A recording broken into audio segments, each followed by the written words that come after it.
Dun, dun, dun, dun. Dun, dun, dun, dun. What's going on, everybody? It's Jon Does, episode 79.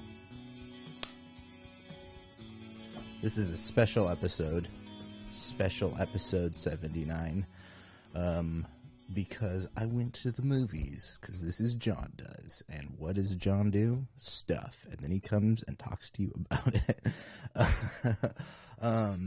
Yeah, and so I like to do these when I get to go see movies, and luckily I've been lucky enough to be able to go see movies, first showing on opening day for the last handful of movies I've been to. And so I did it again today. I went and saw Avatar 2, Way of Water. This will be my graphic for the day. I'm going to just keep it up because that's what we're talking about. Where should I begin with Avatar 2?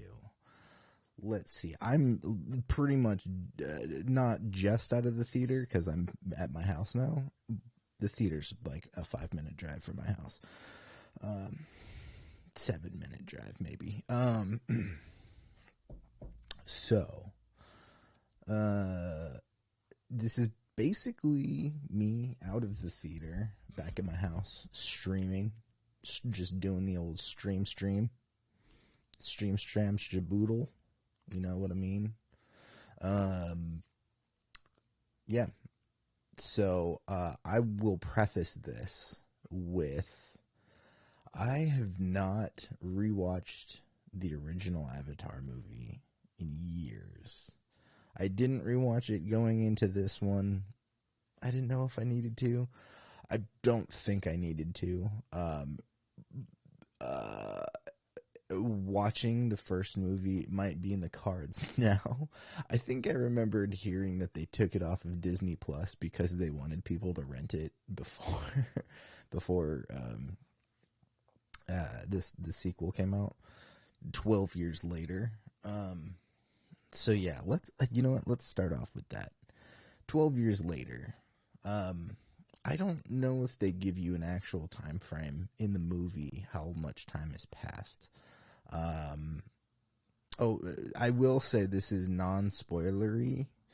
I will dive into parts about the movie that is in the marketing or stuff that's been talked about prior to the movie being released on an official level. So stuff James Cameron might have talked about, or things that are in the trailers I'll talk about, but I will avoid spoilers for this movie for now, because I like to talk about stuff when people get the opportunity to. But here on the show, I feel like it's more of a, should you see this movie or not?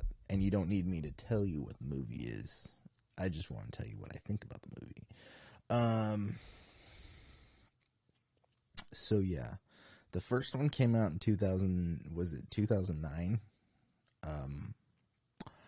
And I remember going to the theaters. I was living in Portland, Oregon at the time, and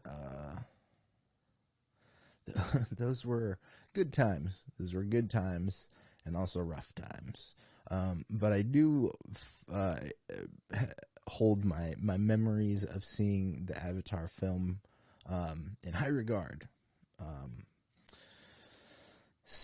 But yeah, I enjoyed the first Avatar film. It was never my favorite movie of all time.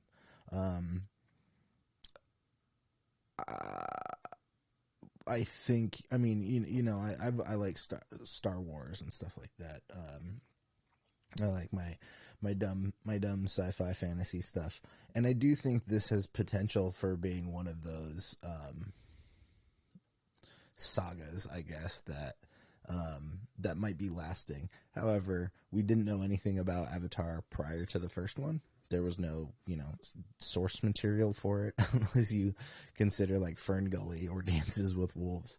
the things people have talked about, ripping off Avatar, ripping off, which fair assessment. There's some similar story beats and stuff, but the first movie was really visually pleasing. That was in the beginning heyday of the modern 3D that we see today. And I'll admit, even to this day, that first Avatar movie is maybe one of the best 3D experiences I've ever had. I don't usually opt for 3D films. We're, like I said, this movie's 12 years in the making. Or 12 years since the first movie came out, and probably 3 or 4 years before that. I think there was, I don't want to get into the time frame of when James Cameron might have come up with this till when things were released, but yeah, 2009.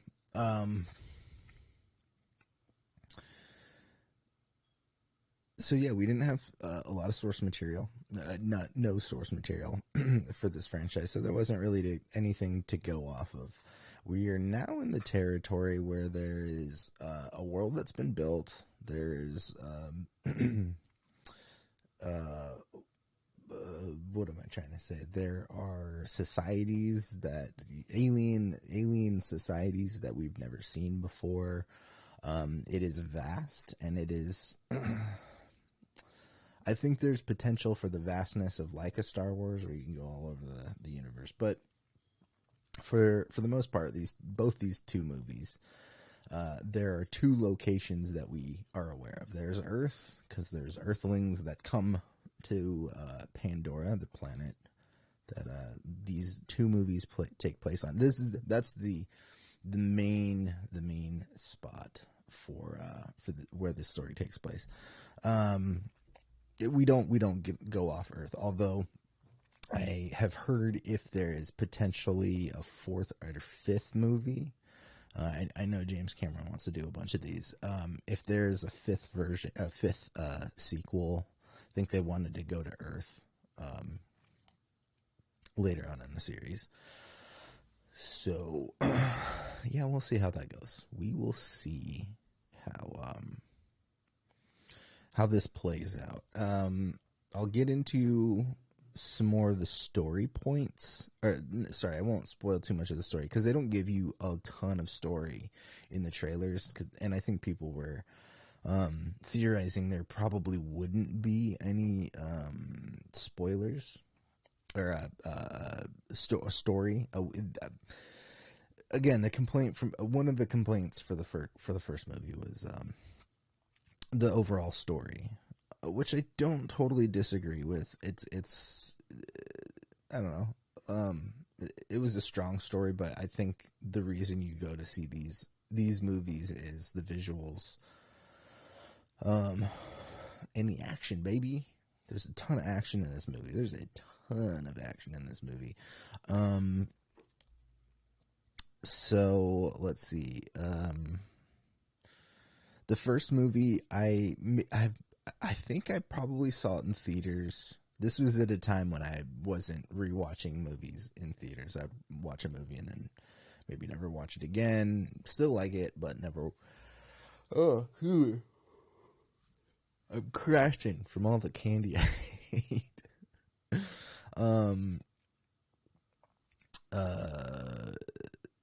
Yeah, so so I actually really am crashing. Hold on, let me take a sip of my bubbly water. Not that that's gonna help or anything.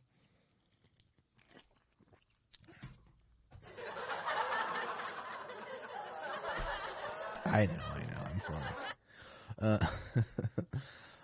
So this the first movie, I liked it enough. I haven't, gone back and rewatched it as, like, for example, as many times as I watched Return of the Jedi or A New Hope when I was a kid.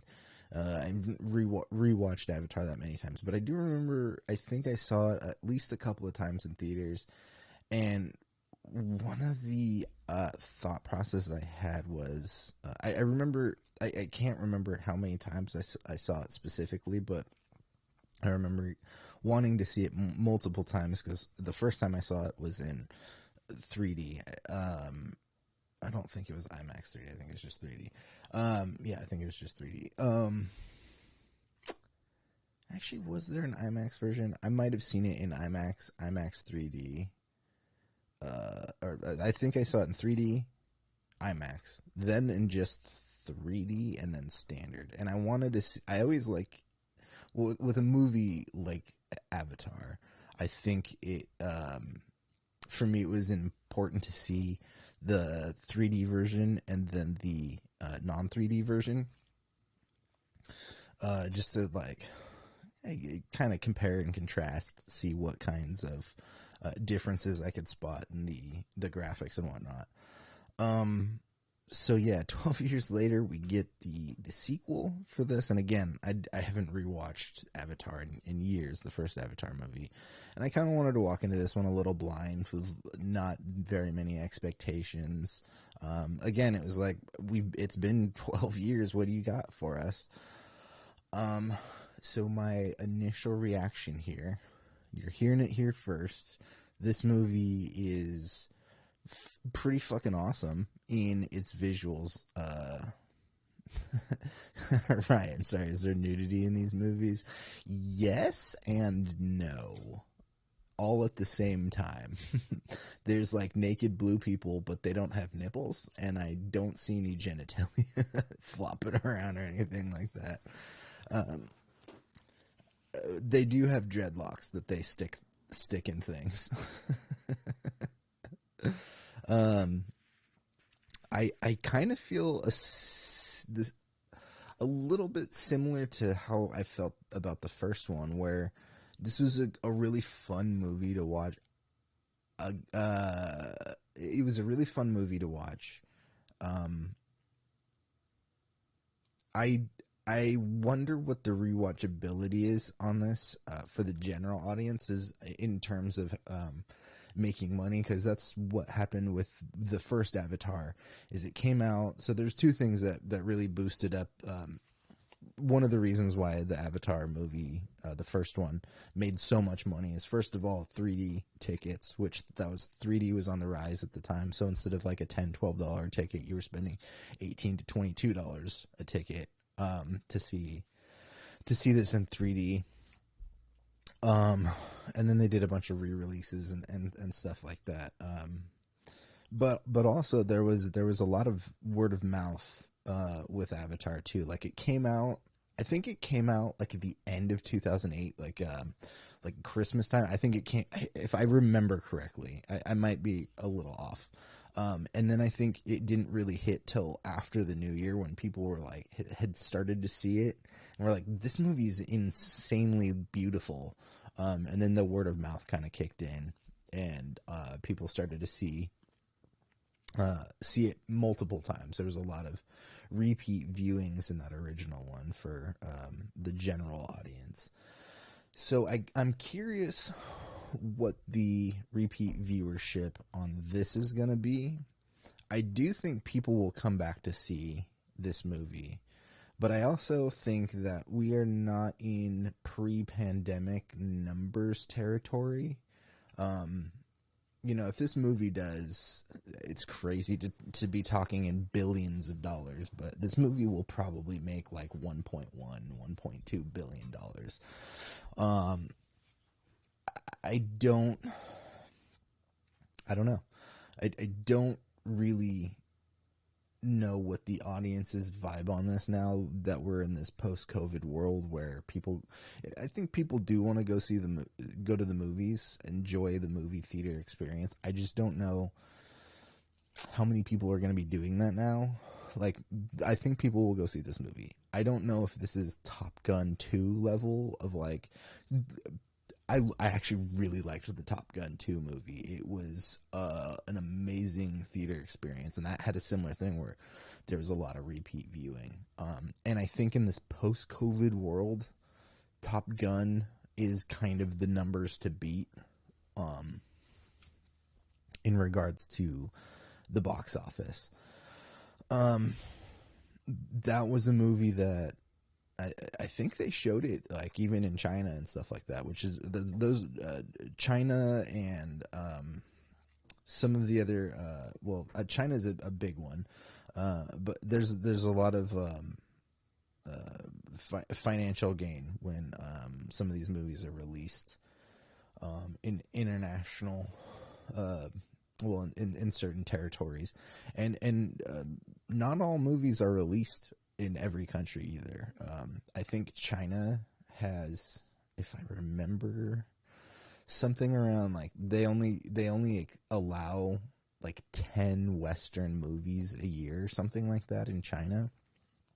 And China is like, it's a huge country with like lots and lots of people. So if your movie is successful in China and the US, you're doing something right.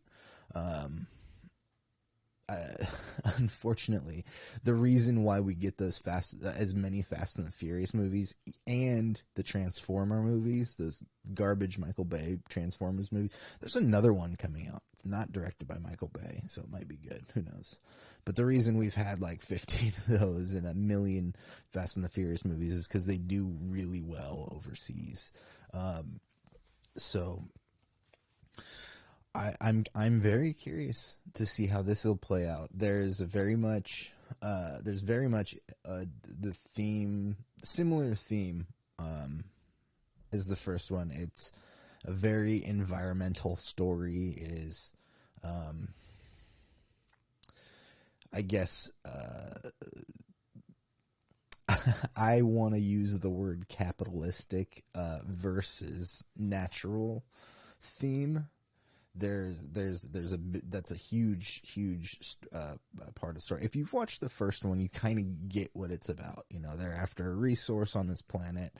The sequel, there's a different resource available on this planet, which you don't even really get into until later on in the movie.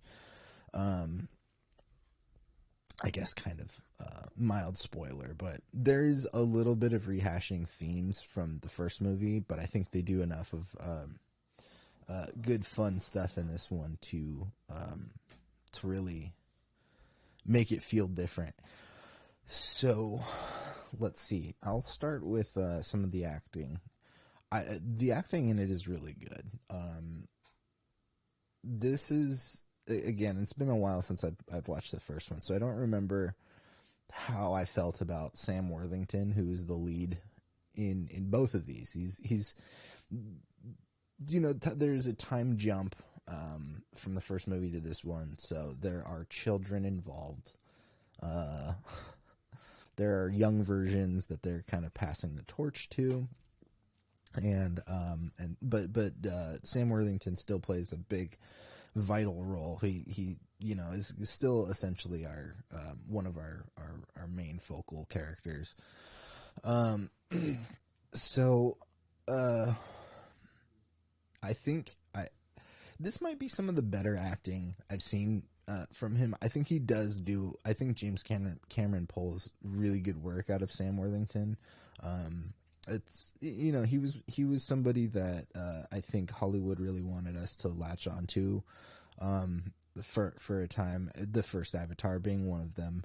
I was thinking about this in the theater too. This makes me want to rewatch the Clash of the Titans. Well, the old one's the best, of course. The old Ray Harryhausen stop motion stuff. But the Sam Worthington did two Clash of the Titan remakes in the mid 2000s, was it 2010s, early 2010s, I think. I don't remember the dates on those. And since I just finished Assassin's Creed Odyssey, and I'm kind of in this Greek mythology time frame already in my head. Maybe it's a good time to rewatch those. When I first, damn it, sorry. You're definitely crashing from the candy I had. I need to eat some like food.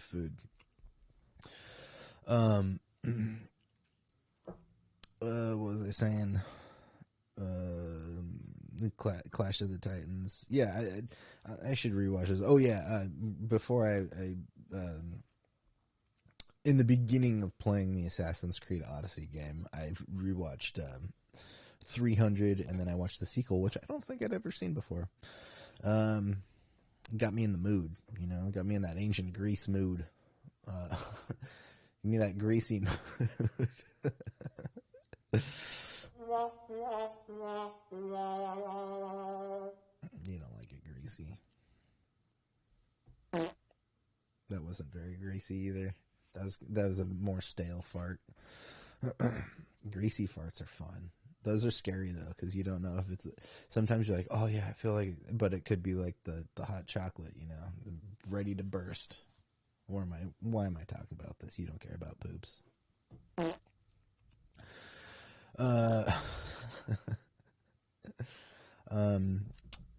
Zoe Saldana, who is Gamora in the Guardians of the Galaxy film, she's been in quite a bit of franchises, I should say. She was Uhura in the J.J. Abrams Star Trek movies.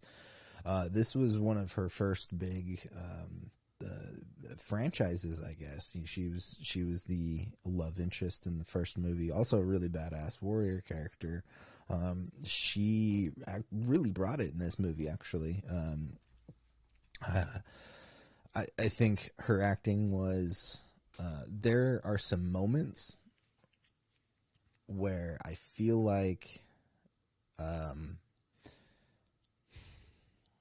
The comparison I have is Angela Bassett in Black Panther: Wakanda Forever.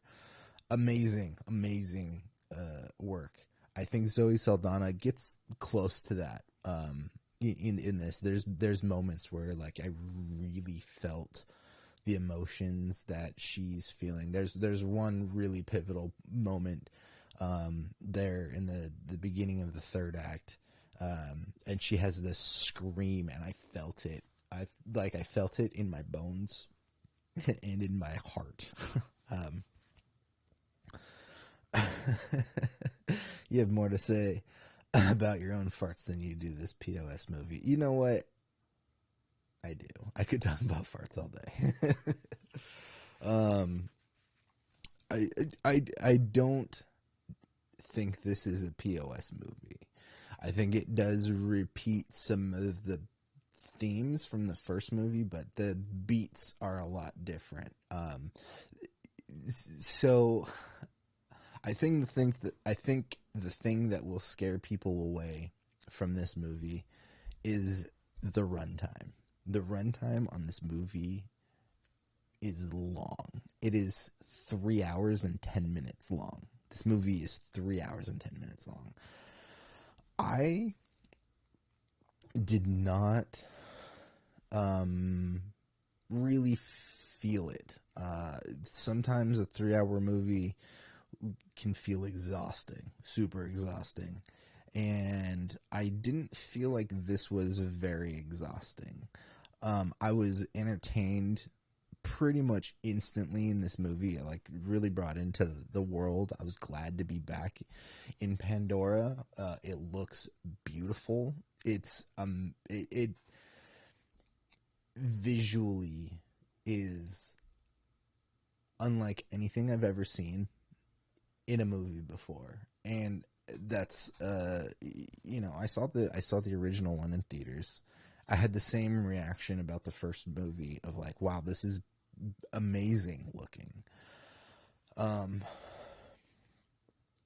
I think James Cameron accomplishes that in this one as well, where I legitimately was not sure how some stuff was filmed. James Cameron is a wizard.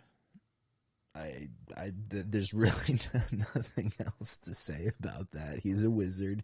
He conjures blood magic to make visually stunning movies. And I don't think anybody should ever doubt James Cameron as a director. I will see all of the sequels. of this. However many they decide to do. If they go with James Cameron's actual plan of doing 5, I will probably watch them all. Now that there is a second one of these movies, I can say that this is a franchise to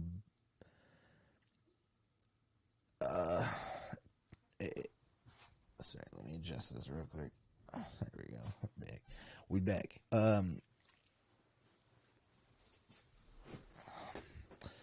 This is a franchise to look out for. Oh crap! I got a cramp in my foot. Ouch. Ouch. All right, we're good. This is a franchise that, if I'm not thinking in terms of trilogies like I used to, because when I was growing up, there was trilogies. Now we have full-on franchises and interconnected universes and stuff like that. Thanks, Marvel. Go fuck yourself. Marvel made it other franchises difficult. But I do think the Avatar one is something I'm looking forward to more of. I'm not going to say this is the best movie of the year, but this is one of the best theater experiences I've ever had. I do feel like it kind of rivals Top Gun in the theater sense, except for with Top Gun, there's a lot of in the cockpit, fast flying jets, and you feel it, you hear it, like it resonates in your body when the jets are going, whatever Mach whatever Mach 11 or whatever that he survives a crash. Well, it's crazy. There's a lot of different emotions, but it's absolutely a theater going experience movie. And I think that's what James Cameron was trying to do, is get people into theaters and not just watch this at home. And I know people are going to watch this at home. I'll probably watch this at home when it comes out too, but if you're into the big blockbuster movie, and you generally love the theater going experience, I would say go watch this in the theater. I think it really should be seen in the theaters. So I did see it in 3D, and I don't really like watching stuff in 3D very much. The first, not third, but the first, we'll roughly say the first third of the movie or so takes place in the forests still, in the previous setting. We don't get into the water until a bit into the movie, but I'll tell you what, once you get into the water, like literally there is a shot when you go into the water for the first time. Once you get there, a lot of the CG really smooths itself out. I don't know how they did the underwater stuff, and I've seen underwater stuff now for the last handful of years. What was there? Aquaman. You actually just watched Black Panther: Wakanda Forever recently. If you watched the last movie review, that was the last one I did. And there's a lot of underwater stuff with Namor. And I remember watching Aquaman, the first one, being like, the underwater stuff looks great. This is maybe the best I've ever seen. It feels like Sci-Fi Channel compared to the water sequences in Avatar 2. It is immaculate. I don't know how they managed to take doing some of this stuff. Like even Wakanda Forever, the underwater stuff looks really good. It looks pretty good overall. This is on a completely different level. Like, I was holding my breath when the camera was going underwater, because I felt like I should be holding my breath when I'm going underwater with it. I had moments of like, I need to breathe, I need air, and then I'm like, I'm in a movie theater, dumbass. What are you holding your breath for? There's no need for this.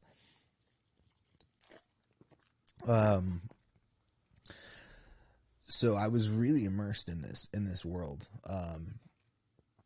really brought into this whole environment. It was refreshing seeing a new area of this planet, and they give you enough of a color difference, if you will, in the shading or the color tones for the Na'vi, from the blue people from the jungle, as opposed to the water people, are a little bit greener in hue, a little bit lighter, so you can kind of tell the difference even in quick shots. You're like, oh, I see blue, as opposed to like a little off, like sea foam green, something like that. You know, that the color of the water Na'vi are. This movie accomplishes some serious technical feats that I've never seen before. The worst moments of CG, which there are very few of, the worst moments of CG felt like the most beautiful video game I've seen, like video game cutscene. Video game cutscenes are getting are miles and miles better than when I was a kid. You know, growing up with the old Nintendo, Super Nintendo, 64, PlayStation, stuff like that. Things were boxy and whatnot. Yeah, the worst of this movie looks like the best video game cutscene you've ever seen. You know, not to go back to Black Panther, but the first Black Panther movie, there was a lot of criticism about how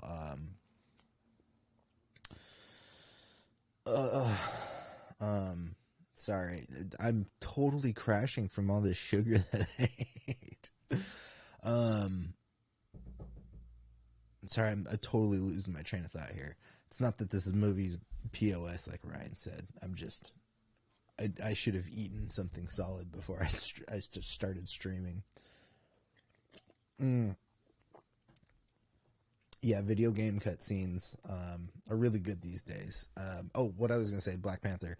That first Black Panther movie, one of the critiques was the third act of the movie, when T'Challa and Killmonger are battling it out, and it's just like a CG free for all, essentially, and you can feel it. It definitely feels like a video game. The worst CG is better than that, which is a very big accomplishment. And even when I say bad CG, it's not like it's terrible CG. There's quick flashes of stuff. So if there's a shot that doesn't work, you're already off of it by the time you realize. You're like, oh, that shot might not have worked. Even though I think everything does. Excuse me. Now, getting into the runtime of it, it's a 3 hour and 10-minute movie. I did not feel like I suffered through this movie like I've suffered through other movies, especially when a movie's bad, it already is going to feel long. But when there's a movie that's long, sometimes they feel like, you know, they drag on and on. I remember when I was a kid, I saw, what was that movie, Seven Years in Tibet or whatever? I think it was a Brad Pitt movie.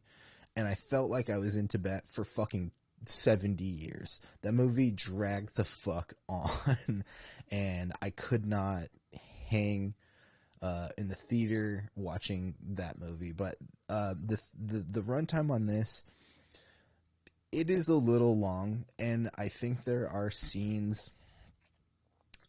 I had a couple of moments in the middle part of the movie when, well, let's see, I don't want to give plot points away, but you're following one of the children, and they're acclimating to their new environment, and there are a lot of in this particular scene, there's a lot of self-indulgent scenes of, a character getting to know another character, and it's all underwater, and it looks beautiful, and I think those shots were totally earned. In any other movie, those would be parts that I'd be like, all right, you showed that like 3 different times, each in a different shot. I would cut 2 of those and leave the third. In any other film, the self-indulgence in this, I feel like, is totally earned, because in these moments, it's not like it is a very much like, look what we did. Look what we did. We did it, and you didn't believe we could do it, and we did it. I think they earned those moments, even though those would be some of the moments that I would cut first. Small little segments or moments. There was also a little bit of weird pacing in the editing. I understand what they were going for. Let's just say in somewhere in the first act, I guess it's the first act. There is 2 things happening, and they're paralleling each other. There's something going on with the villains of the movie, and then there's something going on with the main Na'vi, and they juxtapose the editing, where you see something happen, and then they parallel it with the alternate story. But I do feel like they could have been a little bit better with the pacing of how those things were edited. It's not like a full montage sequence or anything like that. You see things play out in real time, and sorry, I'm in my head as I'm saying this. I'm seeing things that I got wrong on my editing final. I was just talking about uncompressed time, and there was a question on one of my quizzes about montage, and I misread it, and I considered montage as uncompressed time, which is the opposite. Montages are usually compressed time, and I was just lamenting about how dumb I felt after answering that way, because I just misread the whole thing. Anywho, there's maybe a little bit of the editing that felt, the pacing felt a little off, maybe. Not that I would have changed too much. I maybe would have left a couple of frames or taken a couple of frames from some of this juxtaposition that they did. The stories, and I say stories because there is quite a bit going on in this movie. The people wondering if there is much of a story, there's plenty of story going on.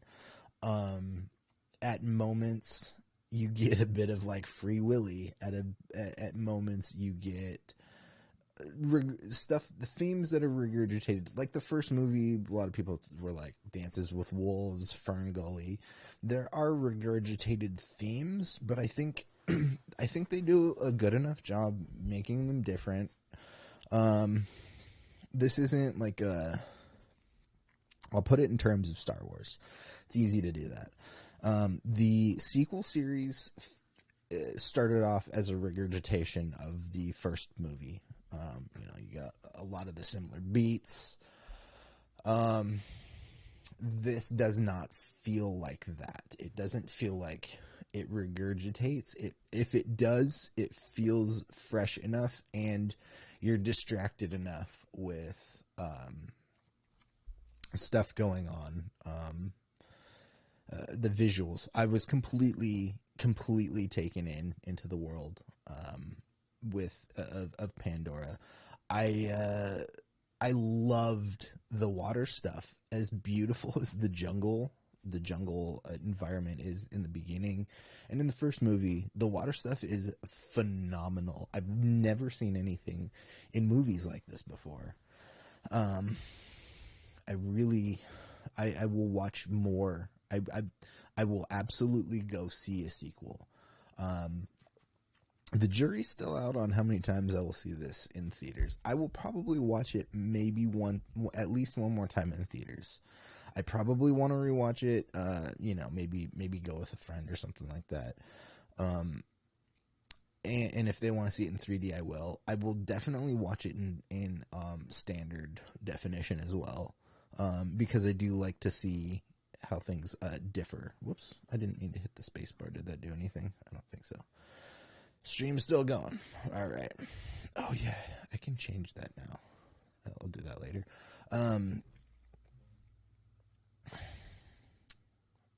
Right. Yeah, I'll do that later. So let's see. If anybody's there, do you have any questions? Again, I don't want to spoil the movie. But if you have questions about, like, I don't know, was the 12-year wait worth it or anything like that? I'll go with that. I know James Cameron put this movie aside for a while, and wanted to do other things, and his environmentalist mentality brought him back to trying to make these movies. So I think, first of all, as a director, if you need time off of something, that's totally on you. That take your time off if you need to. If you need a mental health break, go for it. If you're not feeling it, do it. Do the capitalist pigs kill a Navi dog? There is, you know what? Okay, that's a good question, actually. What is this rated? Hold on. What does IMDb have this rated as? I don't even see a rating on here. Where is it? PG. Okay, it's PG-13. And there were moments when I was like, I wonder if this is PG or PG-13. Because there's a little bit of brutality. You know, they don't like to show, studios don't like to show blood if it's a PG. But there's blood. You do see blood. There's not a ton of it. It's not like a graphic video game or anything like that. I will say there's blood, and there's death and carnage in this movie. Maybe a little bit more than I expected for something that I think is kind of presented as a family movie. Obviously PG-13, but they do want people to come see this for the holidays, as they did with the first movie.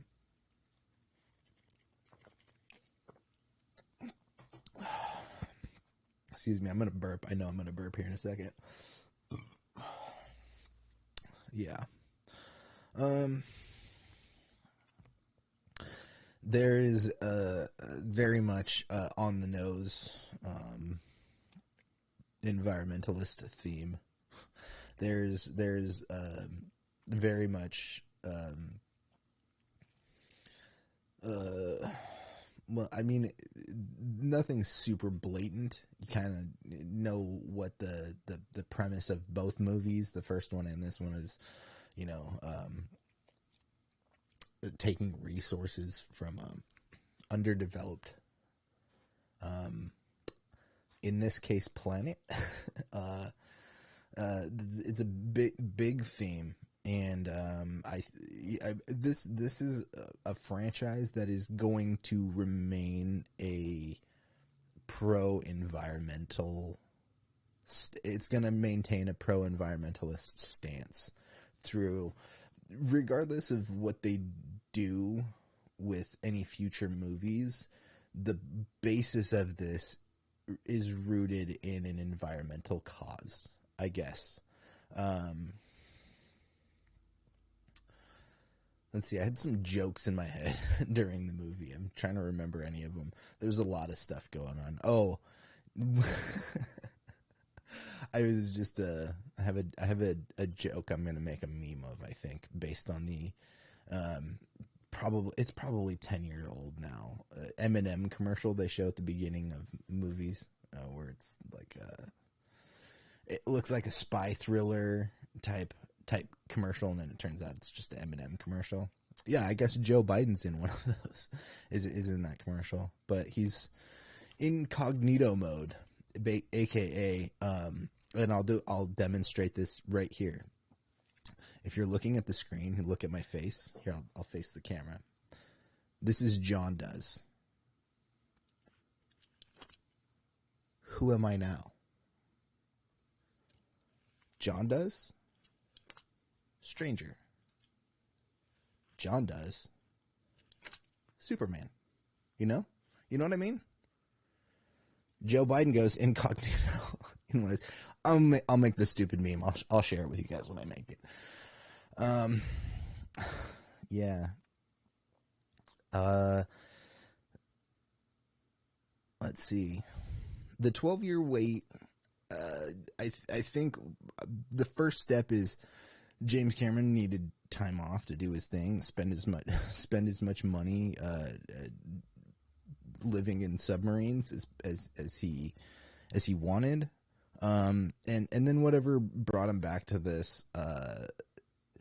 I do think that waiting a little bit of time to accomplish the water stuff was probably necessary. I don't think this was something he could accomplish 10 years ago. I do think waiting for some of the technology to get better and being a part of spearheading the technology getting better was probably smart. This movie looks better than it would have probably 10 years ago. If they'd done the standard 2-year, 3-year, 4-year time gap instead of 12 years. So I do think the time was maybe needed. I'm glad that they, if you're not aware, they did film Avatar 2 and 3 together. So we are already getting the third movie. It is in post-production. And I think we'll see. Again, the numbers will dictate how many more of these we get. James Cameron has plans for 5. I think we are going to get 4 at least.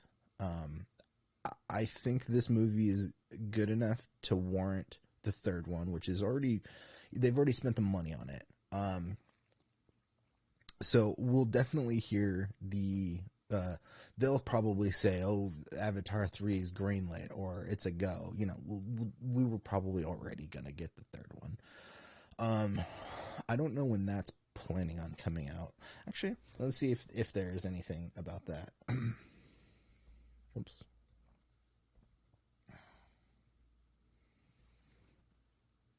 Okay, so December 20th, 2024 is when Avatar 3 is slated. That makes sense. That makes sense. 2 years from now, and then we'll probably get 4 and maybe 5, depending on how the box office for this one does. I do think this will do pretty well.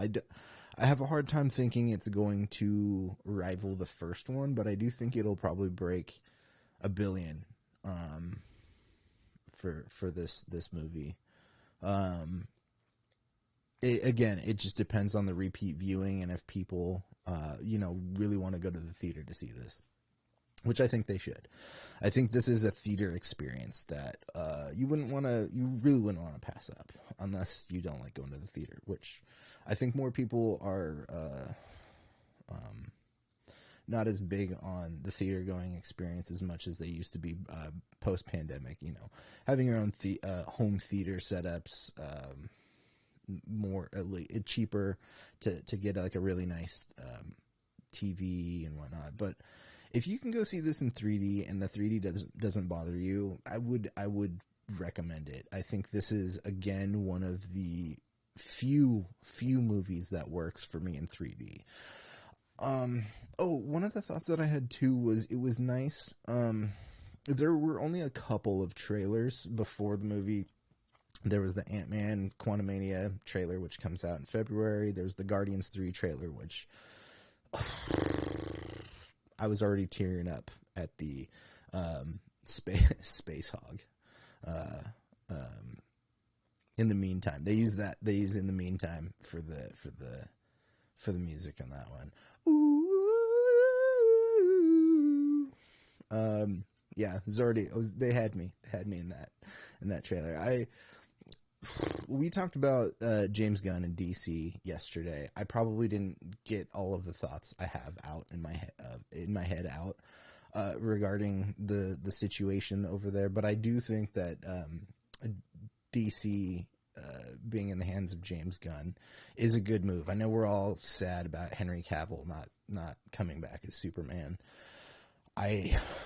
If Henry Cavill's not coming back, I do think the entire Snyderverse is done. We're wiping the slate clean. We're starting over. And I think we're starting.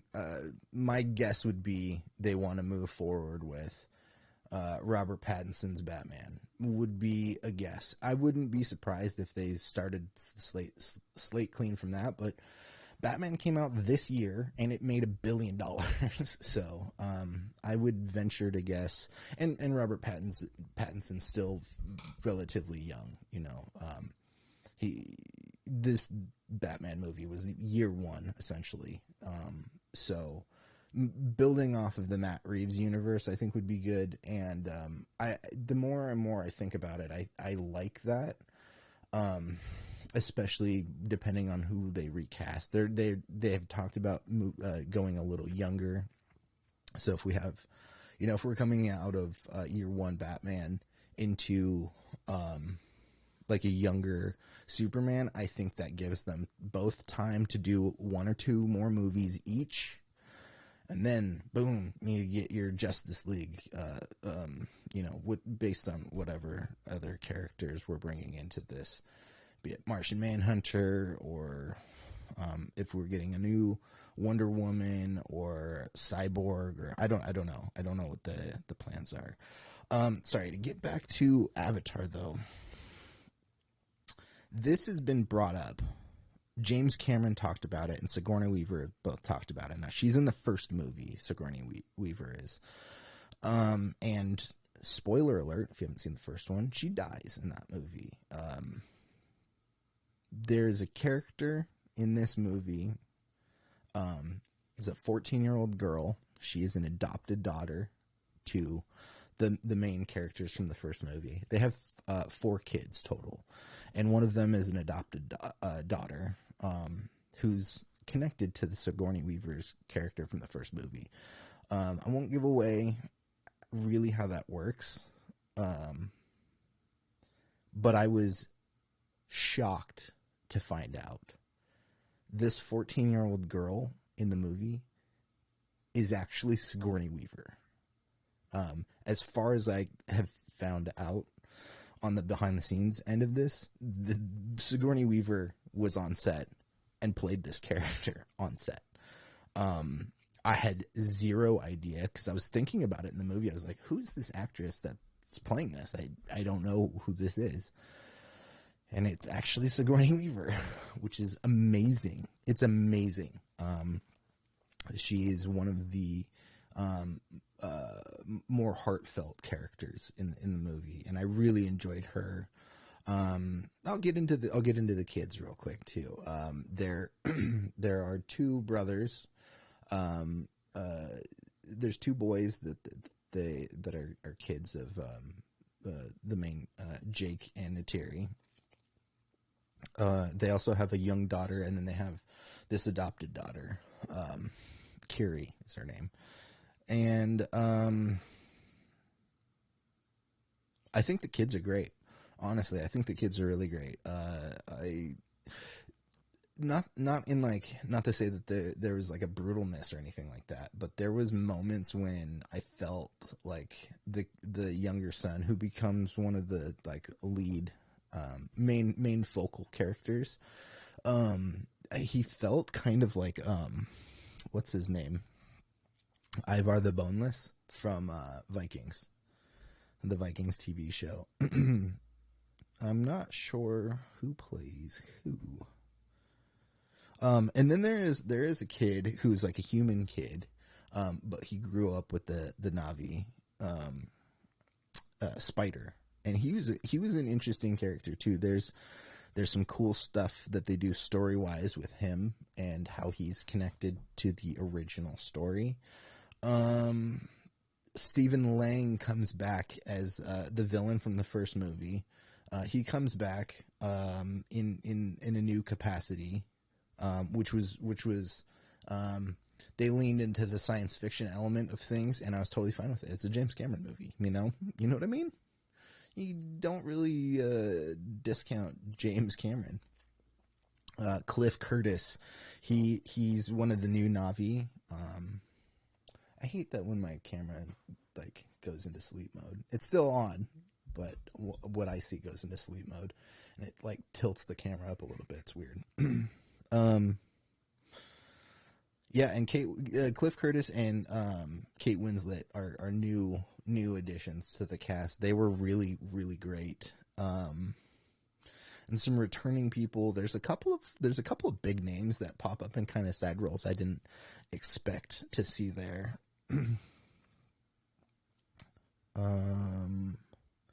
Yeah, so the new cast I'm excited to see more of. I want to know like what happens next. I do actually want to know what happens next. Where does this family go from here? And how does this world expand? In everything we've seen so far. How does this how do they top them? How does James Cameron top himself from this movie to the next movie? You know, we've had a 12-year wait from the first one, and technology changed.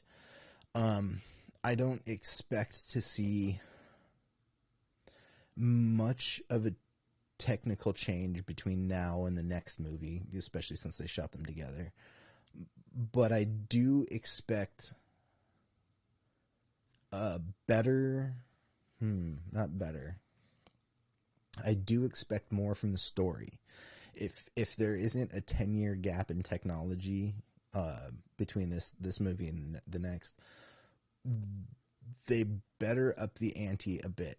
Not even up the ante, because it's I can see how this gets bigger. I can see how the world can get bigger and how the threats can change. Or, you know, in Star Wars you had Darth Vader, and then you find out Darth Vader's just like a lapdog to this other bigger bad, you know. I could see how there's room to grow some of that. But I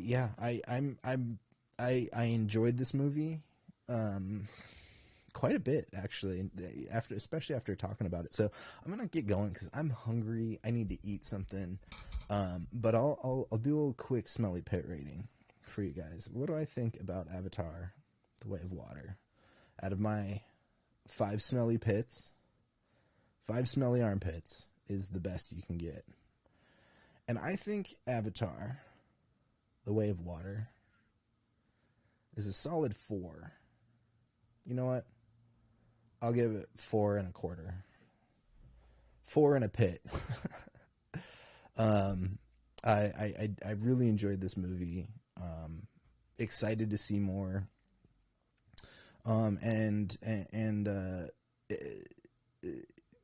They've made me care about new characters enough that like I care to see I imagine in a story like this there's going to be a passing of the torch from some of the characters, and I'm okay with that.